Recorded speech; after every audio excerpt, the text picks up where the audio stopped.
The Horseman's Corner is an original production of Howard Hale Broadcasting, on the air since 1994 with over 7,000 episodes with people involved in the world of horses. I'm Howard's son, Brian, and we welcome you to The Horseman's Corner.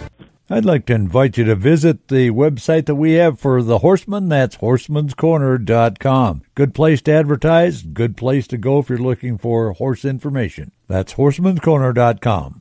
Well, all last week we got to hear from quarter horse breeder Randy Dunn. He mentioned his partner Chip Merritt in those interviews. Let's check in with his partner Chip Merritt and find out more about the disposition of the Hancock horses. Oh, I talked to a guy in a feedlot the other day. He said, hey, I had a Blue Valentine. It was the bronchiest sucker I ever saw. I said, well, where was Blue Valentine on his papers? Oh, he wasn't on his papers. And I said, well, how many times was he in the pedigree? Oh, he's in the pedigree once, 6 generations off of this horse. And I said, how can you call that a Blue Valentine?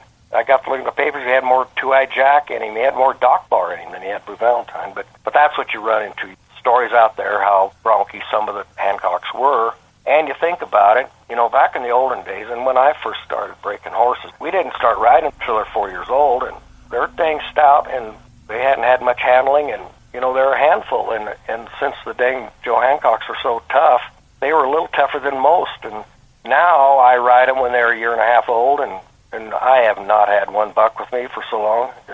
It's just amazing. Blue Valentine was gentle, and his offspring were gentle. I wish that back in the olden days they'd start riding them when they're 2, like we do now.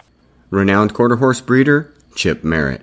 To bid on some of those Blue Valentine horses, be sure to visit bvdheritagesale.com. That's going to do it for today's Horseman's Corner. There's more on the web at horsemanscorner.com, including the full-length interview with Randy. Thanks again for listening, and may God bless. I'm Brian Hale.